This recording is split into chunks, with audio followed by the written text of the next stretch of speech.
everyone, and welcome to another Seed World Giant Views interview. My name is Alex Morton, and I am the editor of Seed World. Today, I am so happy to be your host and to host Chris Latham, who is the Chief Financial Officer of Latham High-Tech Seeds, as well as the co-owner. But today, I'm so excited to bring you here because we're going to talk about another hat that you're putting on just at the end of this week, which is the president of the Independent Professional Seed Association. We are here in Tucson, Arizona at the IPSA annual conference. It is just so exciting to sit down with you, Chris. Thank you. Yeah, appreciate it. I figured, Chris, we could start rather easy today. Let's just start with some introductions for those who might not be as familiar with you. Sure. Can you tell us a little bit more about yourself and why you decided to get so involved with IPSA? Well, great. Well, thank you. Chris Latham, my wife, Ann, is coming. She's on her way down. She was a little surprised by the temperature coming down here, but we've got 3 kids. We live outside the Des Moines area. And as you said, tied in with our seed business, Latham Seeds. I guess I grew up in the seed business, mainly soybeans, walking beans, riding beans, roguing beans, you name it, I guess. That was my life kind of growing up. Our family vacations were tied around the seed industry meetings, usually, whether it was the American Seed Trade Association or IPSA later on, or the local seed associations in our state and whatever. So I kind of grew up with it, I guess. But my path to where we're at now, I guess, is a little different than maybe some, in that I did finance in school. I went to Drake University, and outside there, I went into banking, into finance, and I was the CFO of a manufacturing business as well. And then in 2008, we had the opportunity, my brother and his wife Shannon and myself had the opportunity to buy our family seed business and get into that. And so for myself, I've typically probably had more of a backseat role. My brother, John, has been president of the American Seed Trade Association, and he's been very active in associations and everything. So for me, I guess it was in 2020, I was asked to serve on the board. I had been on the board of the Iowa Seed Association as well. And so I thought it made sense. I think for us, IPSA is such a great organization, and it represents great people and great innovators. And so just happy to be able to serve. And then I guess I was asked then to become the second vice president, which leads into being president for next year. So it's fun. It is fun. I like that your family also gets to cover not only IPSA, but ASTA as well with that relation with your brother. Yes, thank you. I think it's kind of interesting because what I've heard a little bit about you, Chris, is that while you're the numbers guy at Latham Seeds, and I'm sure you are the numbers guy at IPSA as well, but I've heard one major task you've been working on with IPSA is strengthening IPSA's communication. And that's ranged from, communicating with members, communicating with media, and different things like that. Why is that something that you saw to be so necessary for IPSA? Well, to me, I think IPSA and our members, if you talk to a lot of people here, we're independent, but we're not always good at, or we're humble, I guess, is how I'd like to say it. And you talk to someone about all the innovations and things that we've done as an industry, that humbleness sometimes can lead to not communicating and telling our story as much as we should. And so, you think about the story of the seed industry, and particularly independent seed industry, going back 100 years to Henry Wallace, to Norman Borlaug, and all the things he did, saving 1 billion people from starvation with wheat innovations and whatnot.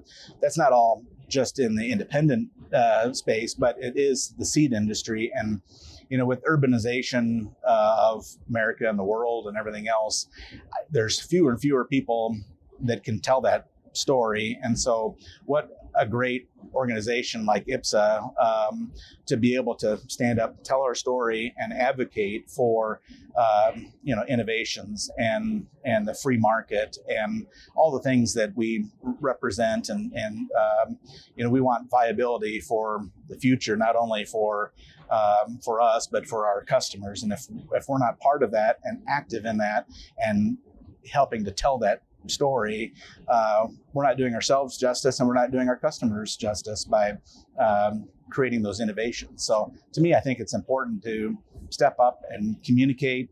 I'm not a media interviewer person or anything like that, but I think I like to try and, when we can, advocate, tell the story, and help our members when we can. And you're right. I mean, there's a lot for independent seed companies to toot about. I mean, even your company, you're not just the first generation company. Yeah. You and your brother have had multiple generations, and you're third generation now. Third generation, which is, I think, a feat to not only say that you've stuck around for 3 generations, but you've been able to innovate in that time.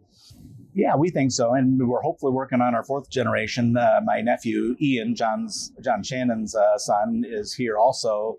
He was one of the scholarship winners, and so who knows? Maybe we'll get into the 4th generation. But to me, it's about staying connected to customers, meeting their demands, and being a resource for them to be profitable. And as long as you do that and stay focused on that, I think you can continue to grow and improve. So, is that going to continue to be your focus, or are you hoping to turn to something else in 2023? Well, for sure, communication is key. Communication and advocacy and standing up for our members, and to really promote free enterprise, competition, but also innovation too. I mean, we need to have innovation to meet the needs of our customers, but also we need to have new entrants too, and be able to open up, our thinking, I guess.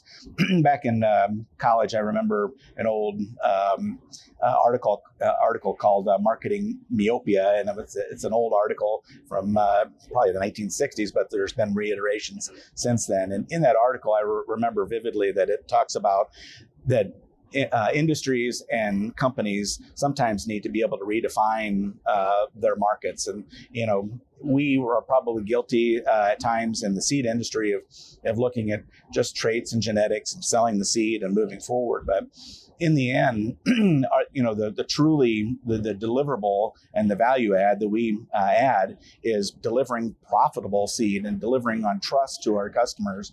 And so it's not necessarily just what we always think it has been. We're in a changing time, and so it's a great opportunity to look at and focus on where we get there from here.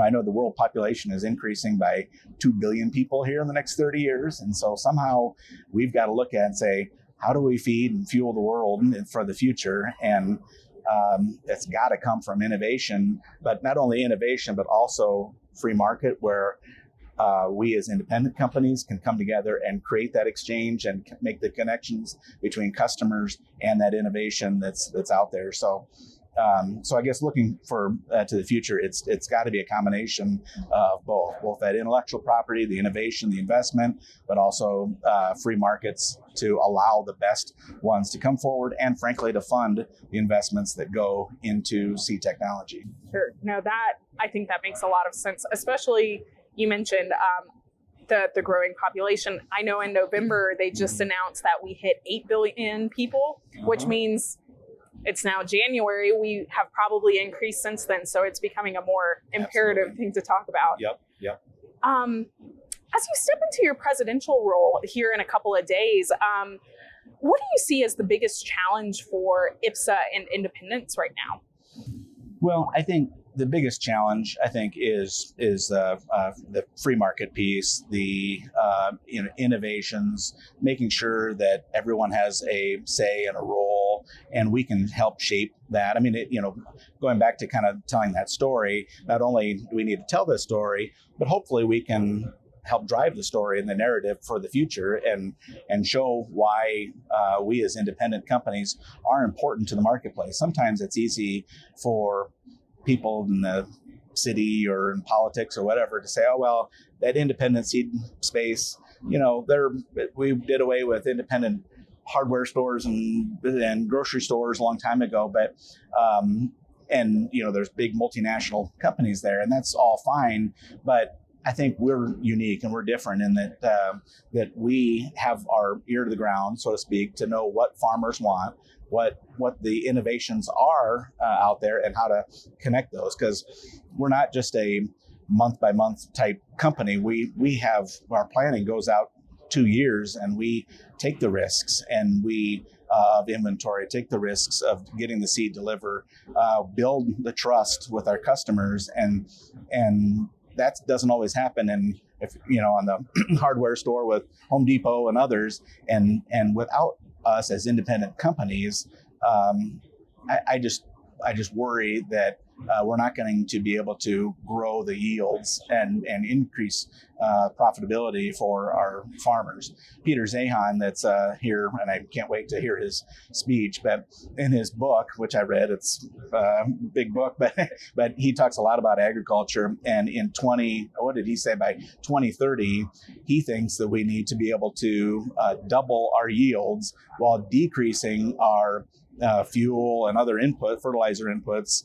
by 75% or whatever. And to me, that's jaw dropping. Like, how in the heck are we going to do that? But whether you believe that or it's going to be 2040 or beyond, somehow we collectively have to get that done. And it's not done by monolithic culture of one or two companies, but it's done by everybody coming together and everybody working on innovation and keeping our ear to the customer and to the greater goal of feeding and fueling the world. So that's important, I think.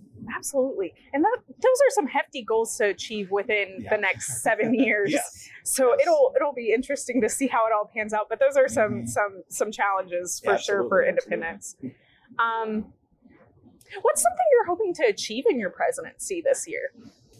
Well, first off, I'd give congratulations to Chris Cornelia. She's done an awesome job. She is someone that really connects with people so well, and she's present in the moment. When talking about, sometimes we get distant or whatever, she's very present in the moment and does a great job of connecting and really working on behalf of the members and stuff. So to me, building on that is my goal. I think she does a great job going back to the communication piece, but really also focusing on trying to see where the future lies. I mean, to me, this is the biggest change period in the seed industry, probably since the mid-90s and stuff. And so with that, we've got to make sure our focus is on that opportunity, not just the worry of change, but also the opportunity of where do we go. And so to me, the more that we can open up those lines of communication, the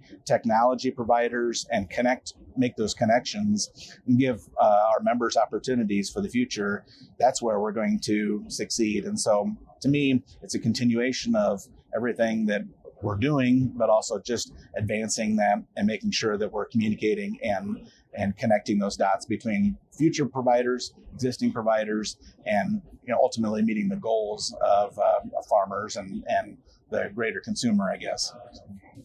And then I think I just have one last question for you, Chris, and it's going to kind of, I think, lead you a little bit more off of what you've been talking about. What is something you're looking forward to in the future of IBSA? Well, I think the future is somewhat bright. I mean, I think when we were at ASTA in Chicago in December, and I'm very excited about what's coming down the pipeline. I mean, we're in a little bit of a mature market in terms of the existing seed traits and genetics and all that. But man, between biologicals and all these things coming down the pipeline, it just opens up our opportunities, I think, for how do we use that trust that we've built up with our customers and the greater society, I guess, so to speak, to be able to deliver on that. And so the future, I think, is bright.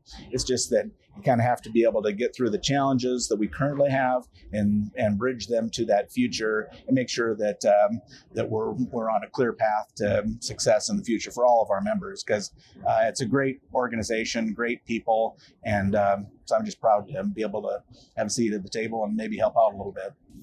I think that is the perfect way to end this interview, is by just being proud to be at the seat of the table to talk with other independents. Yes.